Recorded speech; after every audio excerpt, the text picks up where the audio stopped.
Hello again, everybody, and welcome back to SFF180. It is Monday morning, June the 8th, and time, after nearly an entire month's gap, time once again for the mailbag. Longest gap I think there's ever been in the history of the channel, and I am aware that over the last month, especially May, my productivity on the channel has been down. I'm really sorry about that. I think that it is just a combination of everything. It just hasn't really put me in the best headspace for making content. I'm planning to get back on track with that. I have 3 videos finished that will be going up this week. Tomorrow you're getting a new review. I think on Thursday I should have it finished editing by the middle of the week. So let's say Thursday there will be another new video on something different, and I think very, very special. I'm proud of it. But otherwise, yeah, you know, it's just kind of been a time. And of course, right now, especially, there are far more important and vital things going on in the world right now that we need to concern ourselves with.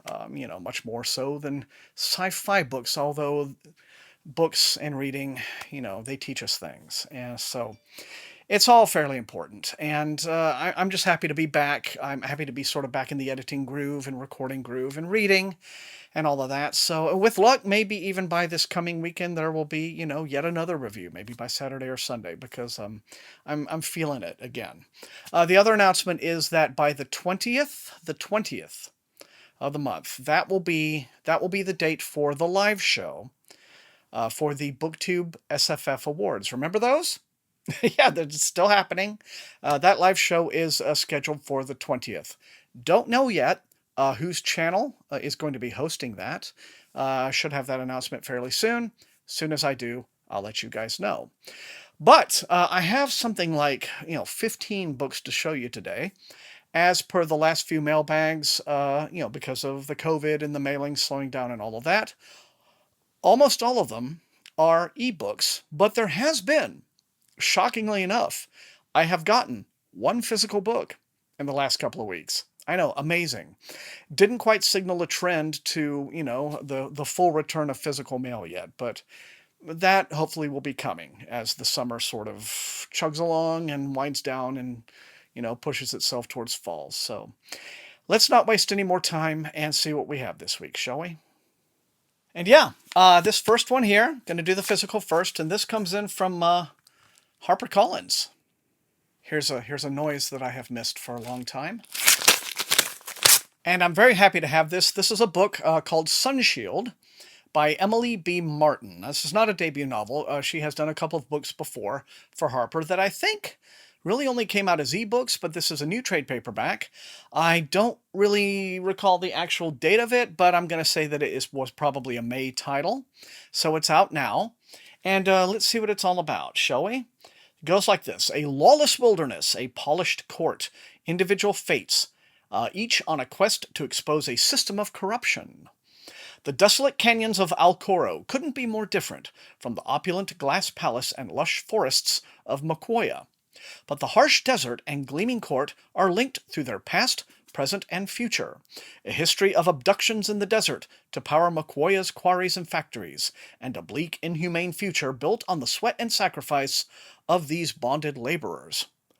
But events unfolding in the present could change everything. In the desert, outlaw Lark, known to most as the Sunshield Bandit, has built a name for herself, attacking slavers' wagons and freeing the captives inside. But while she shakes the foundation of Mokoya's stratified society, she also has to fight to protect those she rescues and herself from the unforgiving world around them. In the Mokoyan court, young Ambassador Varen hopes to finally make his mark by dismantling the unjust labor system, if he can navigate the strict hierarchy and inexplicable hostility of the prince. And, caught in the middle of it all, Tamsin is trapped within 4 walls, at the epicenter of a secret political coup to overthrow the Mokoyan monarchy and perpetuate the age-old system of injustice.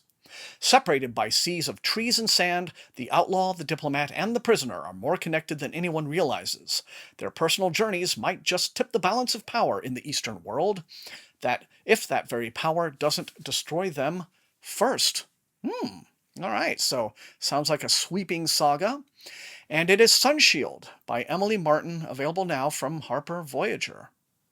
Well, I tell you, boy, to have a new book made out of paper in my hands felt really good. But now we are moving on to the ebooks, and I'm going to start here with a bunch of August titles, all the August titles coming in from Daw and Ace Books, so from Random Penguin. And the first of these comes out on July the 7th, and it is called Kill Orbit.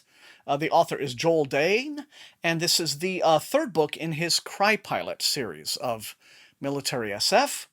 It goes a hostile fleet, a planet killer, and one shot to make it right. In this gripping new military science fiction novel, a battle-tested infantry squad pursues an inhuman enemy into the vacuum of space. Masao Katyu's squad is yanked from a much-deserved furlough by an emergency deployment off-planet, but why is Command sending grunts into the big empty? Without CAVs, without backup, hell, without gravity, the squad is more vulnerable than ever. Tasked with a mission that only they can complete, they track the enemy across the killing vastness of space, from a bizarre interplanetary warehouse to the hidden heart of a research habitation and beyond. But the enemy is tracking them too, scanning, calculating, preparing. Katyu joined the military to redeem the bad choices of his past, yet now, trapped in hostile territory, he learns that soldiers face the hardest choices of all. Okay, and that is Kill Orbit. Like I said, available July the 7th. All right, and then moving on down, the next one, also available on July the 7th, this one's from Daw, is Haunted Heroine by Sarah Kuhn, and this is the latest in her ongoing series about these Asian teenage superheroes, basically. Started with Heroine Complex, and then has gone through like 4 or 5 volumes by now. And this one is Haunted Heroine, as I said, out on the 7th of July. The fourth book, in the smart, snarky, and action-packed Heroine series follows Evie Tanaka, Avida Jupiter, and B. Tanaka as they combat a new supernatural threat. Everything in Evie Tanaka's life is finally perfect. As a badass superheroine, she defends San Francisco from demon invasion on the regular. Her relationships with superhero partner Avida Jupiter, little sister B, and hot half-demon husband Nate have never been stronger. Maybe it's possible for a grad school dropout turned put-upon personal assistant turned superhero to have it all. As if things can't get any better, Evie learns she's pregnant. She's overjoyed, but also worried about whether she's cut out for motherhood. Before she can dwell on her dilemma too much, a woman's college reports a string of mysterious hauntings, and Evie and Avida are called in to investigate. When the hauntings turn deadly, they decide to move into the dorms full-time, going undercover as grad students. Okay, so that's like a whole setup for a screwball comedy, of course.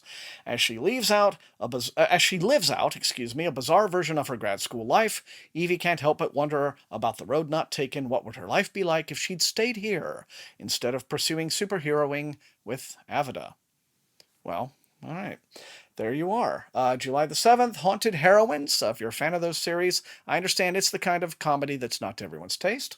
But if you're a fan, well, you'll be happy to know that's out soon, in about a month. Now, on the 28th of July, from Daw also, we've got Demon in White by Christopher Rocchio.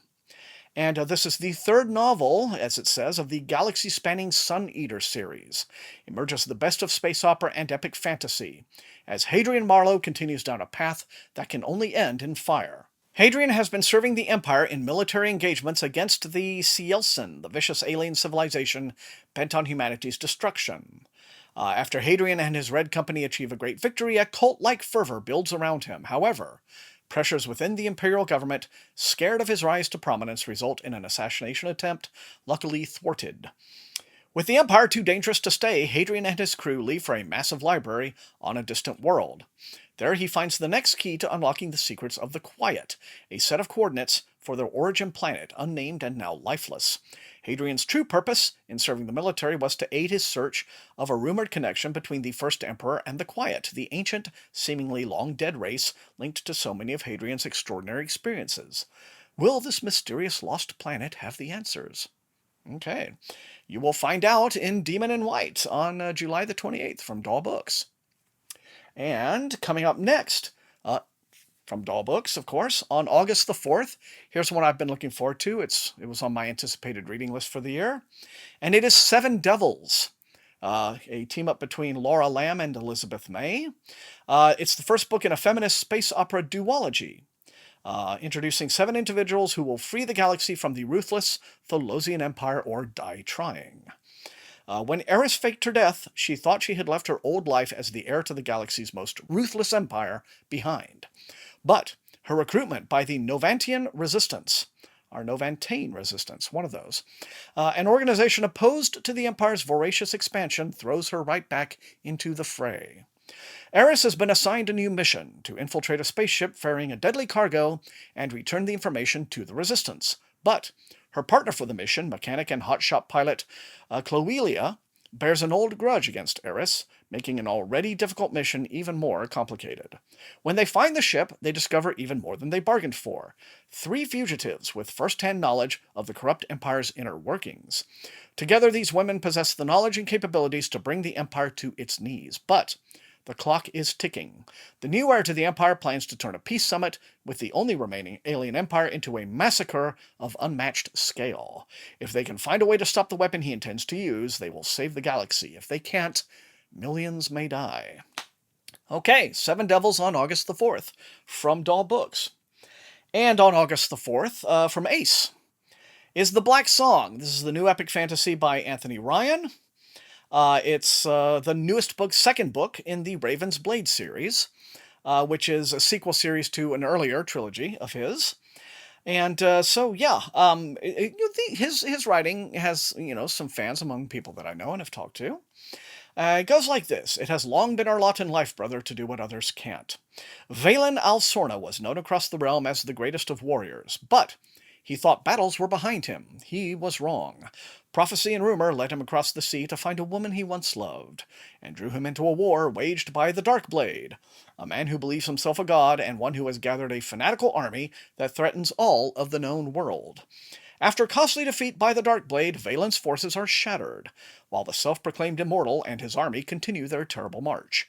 But during the clash, Valen regained some of the dark magic that once gave him unrivaled skill in battle, and though the fight he has been drawn into seems near unwinnable, the song that drives him now desires the blood of his enemy above all else. Okay, so that series continues with The Black Song on August the 4th. And the final book in this set, this Random Penguin set, is Mirage by Julie Cherneda, and this comes out from Dawn hardcover on August the 11th. And this is the sequel to Search Image. It's the second book in the Web Shifters Library series, and this, in turn, this new series, is the sequel series to the Web Shifter series, which Julie Cherneda published, I think, starting at the end of the 90s, and the first book of which I happen to have right here, which is Beholder's Eye. And so this was a trilogy from her from many years back, and now she is following up with new stories set in that universe. And what can I say that isn't spoilery? It's all about the adventures of Essen, who is kind of like this cute little alien blob, a shape-shifting alien who must navigate the perils of a hostile universe. Relationships get complicated when you don't know who or what you really are. Essen must find a way to rescue a hapless group of chimeras, beings who are a new and unique blend of species she knows, when she can't become one herself. Julie Cherneda, well, she's written a lot of stuff, right? I mean, fantasy and science fiction, but her science fiction, I think, is comparable to C.J. Cherryh, in that she's very big on alien cultures, just vast galaxy-spanning alien cultures. Like you get with C.J. Cherryh in books like Down Below Station and the Chinur novels and the Foreigner novels and all that. So if you're a fan of that, then you'll be probably a fan of this. But Mirage, as I said, comes out August the 11th from Doll Books. Now, next up, we have this one coming in from HarperCollins, and we're looking a bit ahead at this one. It's a book called Fleet Elements. It's by Walter John Williams. It comes out on December the 8th from Harper Voyager. And this is a new book in a long-running space opera series of his called The Praxis. And there was a trilogy earlier, and then they've reprinted that. And then there was a new book called The Accidental War, I believe, last year. And now we have Fleet Elements, which follows up on that. And it says, the Praxis, the empire of now extinct Shah, has again fallen into civil war, with desperate and outnumbered humans battling several alien species for survival. Leading the human forces are star-crossed lovers Gareth Martinez and Carolyn Sula, who must find a way to overcome their own thorny personal history to defeat the aliens and assure humanity's survival. But even if the human fleet is victorious, the divisions fracturing the empire may be too wide to repair, as battles between politicians, the military, and fanatics who want to kill every alien threaten to further tear the empire apart. While Martinez and Sula believe they have the talent and tactics to defeat an overwhelming enemy, what will prevent their fellow humans from destroying themselves? Okay, so you get the idea. It's that kind of sort of military space opera. Probably if you're a fan of Mass Effect and stuff like that, you'll enjoy this. But it's fleet elements, and it will be out well in the future, December the 8th. All right, moving along, we have this one also from Harper Voyager. This one comes out August the 11th, and it is Failed State by my buddy Christopher Brown.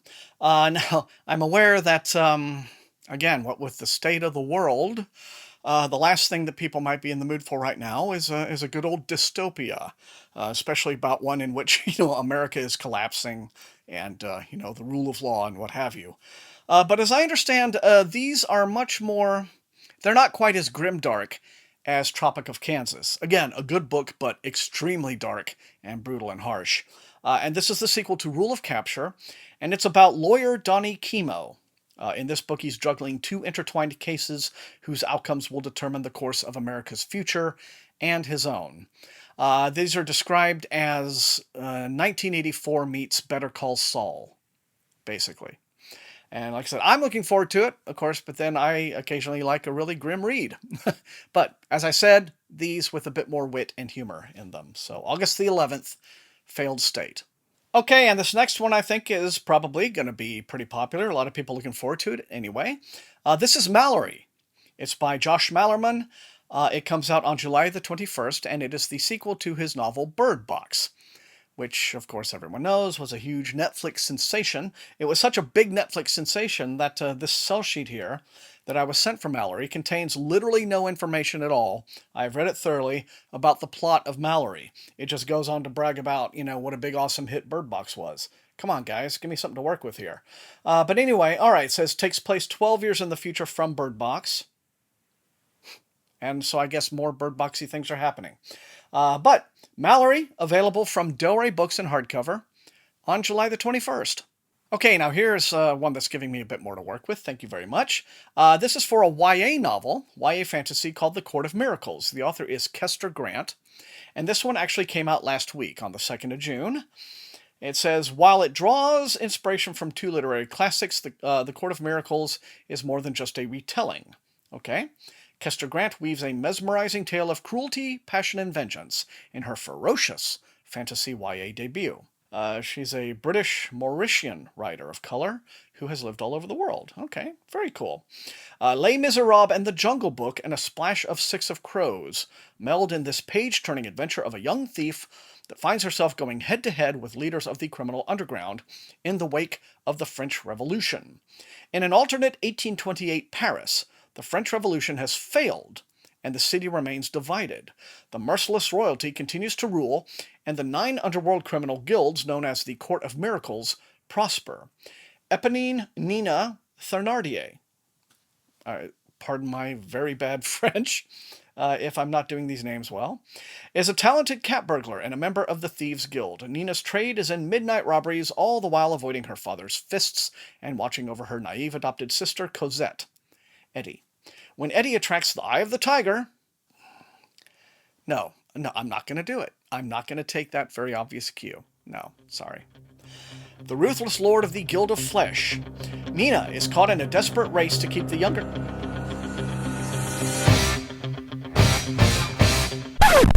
I said no, and I meant no. Nina is caught in a desperate race to keep the younger girls safe. Her vow takes her from the city's dark underbelly to the glittering court of Louis XVII. And it also forces Nina to make a terrible choice: protect Eddie and set off a brutal war between the guilds, or forever lose her sister to the tiger. Okay, then. So The Court of Miracles, it's out now. The author is Kester Grant, and yeah, enjoy. And next we have one from Tor. This is the Last Uncharted Sky. Comes out on August the 11th. And this is the third book in the Risen Kingdoms series by Curtis Craddock. The earlier volumes are An Alchemy of Masks and Mirrors and a Labyrinth, of Science and Sorcery. So The Last Uncharted Sky, it says it's the Three Musketeers meets Jules Verne in the concluding novel to this trilogy, the Risen Kingdoms trilogy. An engrossing tale of courtly intrigue and breathtaking magic. Okay, and it says, Isabelle and Jean-Claude undertake an airship expedition to recover a fabled treasure, but the expedition suffers from sabotage as ancient secrets and a royal conspiracy threaten to undo the entire realm. Okay, I have heard quite good things about this series so far, so I'm very much looking forward to giving it a shot at last, just sort of all in one go. But The Last Uncharted Sky, as I said, available from Tor on August the 11th. Also from Tor this month, on June the 16th, we have Glorious. This is a team-up, for those of you who like old-school hard SF, from a couple of old stalwarts, Gregory Benford and Larry Niven. And it is concluding the New York Times bestselling Bowl of Heaven series, described by Booklist as a solid adventure and entertaining speculation on the lives of alien creatures. In this journey, readers will encounter audacious astronauts, deadly life forms, and strange cosmic phenomena, including miniature black holes, dense fields of interstellar plasma, powerful gravity emitters, and spectacularly massive space-based alien-built labyrinths. All right then, so if you want to get your space on, this is how to do it. But Glorious is available on the 16th. And let's see, I think the earlier volumes in the series were Bowl of Heaven and then Shipstar. And now Glorious. All right, on June the 16th from Tor Books. And getting toward the end here, we have another space opera, and this one is Neumanon Ultra by Marina Lofstetter. I think either finishing this series or just ongoing with the series. This will be out August the 18th, a sequel to Neumanon and Neumanon Infinity. And it says, deep in the heart of an alien mountain range, ICC has lain dormant, its ships silent for eons. Now, after 100,000 years, the AI is awakening. Someone is roaming the convoy's halls, someone that isn't human. This planet, Neumanon, created by the megastructure known as the Web, is too young and brutal to have evolved intelligent life. Its surface is bombarded by unusual meteors. Crystal trees abruptly and violently arise from its bedrock. Its solar system is surrounded by a frightening space-time anomaly. So where did these visitors come from? What do they want? And do the people of Earth, whose ancestors launched Convoy 7, know they are here? All right then, so this adventure continues, as I said, on August the 18th by Marina Lofstetter, Neumanon Ultra.